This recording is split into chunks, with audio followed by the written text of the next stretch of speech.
Assalamualaikum warahmatullahi wabarakatuh. Anak-anakku kelas 5 yang hebat ya. Pada pagi hari ini mudah-mudahan semuanya dalam keadaan sehat dan dalam keadaan tetap semangat untuk mengikuti BDR pada pagi hari ini ya. Anak-anakku semuanya, pada pagi hari ini kita akan belajar mata pelajaran IPA yang seperti yang sudah Bapak sampaikan tadi melalui WA grup ya.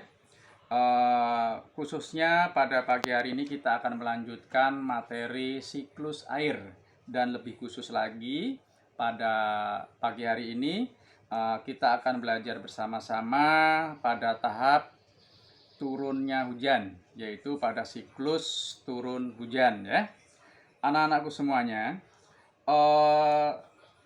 sebelumnya anak-anak bisa lihat pada tema 8 buku 5H ya, halaman 56 sampai 59. Di sana kita akan belajar tahap dari siklus air, yaitu pada tahap air turun hujan ya, yaitu air turun kembali ke permukaan bumi dalam bentuk hujan ya.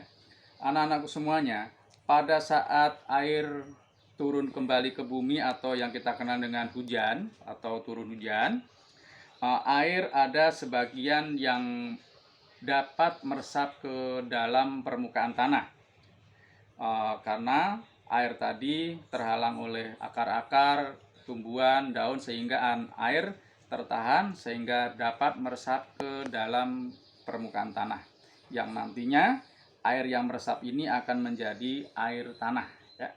Kemudian ada juga air yang tanpa sempat meresap langsung mengalir ke permukaan tanah melalui permukaan tanah ya. Tentunya akan membawa semua kotoran, semua lapisan tanah yang dilewatinya, yang ini kita kenal dengan nantinya air permukaan tanah. Jadi air hujan itu akan turun ke bumi, akan menjadi dua kelompok besar, yaitu menjadi air permukaan tanah, yang air ini mengalir di permukaan tanah tanpa meresap ke dalam tanah, dan yang kedua adalah air tanah, yang air ini adalah adanya di bawah permukaan tanah ya. Sekarang kita lihat dulu tentang air permukaan tanah ya. Air permukaan tanah itu artinya air yang ada di permukaan bumi, di permukaan tanah, yang air itu bisa kita lihat, bisa kita pegang ya. Dan air ini dibagi menjadi dua kelompok besar, yaitu air atau perairan tergenang. Perairan tergenang itu artinya perairan ini tenang, airnya diem, tidak berpindah, tidak mengalir. Yang contohnya adalah air rawa-rawa, air danau, itu termasuk air permukaan tanah ya. Kemudian air permukaan tanah yang kedua adalah air permukaan tanah yang mengalir. Jadi airnya itu mengalir dari tempat yang tinggi ke tempat yang rendah. Ini contohnya adalah sungai. Jadi air permukaan tanah, air yang ada di permukaan tanah itu ada dua kelompok besar, yaitu perairan tergenang dan perairan yang mengalir. Perairan yang tergenang itu rawa, danau, dan perairan yang mengalir adalah sungai. Kedua kelompok besar ini, atau bisa kita katakan air permukaan tanah ini, adalah wujudnya bisa kita lihat, bisa kita raba ya, dan ini biasanya kotor airnya karena banyak mengandung materi-materi atau mineral-mineral atau material-material yang dibawanya. Kemudian air hujan yang turun ke permukaan bumi dan ada yang sampai meresap ke dalam permukaan bumi atau di bawah permukaan bumi, ini yang kita kenal menjadi air tanah, yaitu air yang ada di bawah permukaan bumi. Air yang ada di bawah permukaan bumi itu dikelompokkan menjadi dua, yaitu air tanah dangkal dan air tanah dalam. Kalau air tanah dangkal itu kedalamannya dari permukaan bumi hanya beberapa puluh meter. Dan biasa manusia mengambil air tanah ini dengan cara menggali menjadi yang kita kenal dengan menggali sumur.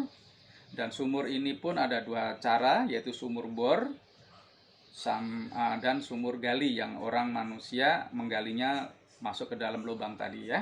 Nah, ini airnya ini ya relatif bersih daripada air permukaan tanah tadi karena sudah disaring oleh lapisan tanah ya. Kemudian yang kelompok yang kedua dari air tanah adalah air tanah dalam. Air tanah dalam itu adanya di bawah permukaan bumi yang jauhnya sampai ratusan meter ya.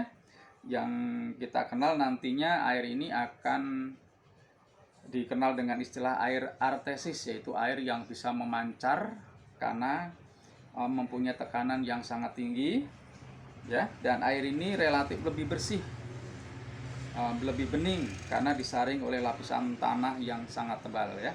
Air ini bisa diambil juga menggunakan sistem satelit, yaitu seperti pompa air yang model satelit yang bisa menyedot air sampai kedalaman ratusan meter ya. Ini yang kita pelajari hari ini, yaitu tentang air permukaan tanah dan air tanah yang berasal dari tahap siklus air, yaitu hujan, yaitu air hujan ya. Nah, tugasnya hari ini anak-anak yaitu buka halaman 59 yang ayo jawab di atas ya, halaman 59 yang atas yang ayo jawab, yaitu ada soal 1 sampai 5 nomor. Itu tugasnya, itu aja ya. Jadi tugas hari ini Bapak ulangi dari buku paket tematik halaman 59 yang ayo jawab bagian atas ya, yaitu nomor 1 sampai nomor 5. Seperti biasa yang menggunakan Classroom, terima kasih ya, Bapak senang sekali karena nilai tidak akan hilang dan HP kita bersama tidak akan menjadi lemot ya. Terus yang masih menggunakan WA Group juga Bapak sudah sediakan soal atau materi yang ada di WA Group, yang masih ada beberapa anak yang masih menggunakan WA Group ya. Enggak apa-apa, yang penting anak-anak tetap semangat untuk belajar ya. Itu yang bisa Bapak sampaikan, mudah-mudahan anak-anak tetap semangat untuk belajar ya. Wassalamualaikum warahmatullahi wabarakatuh.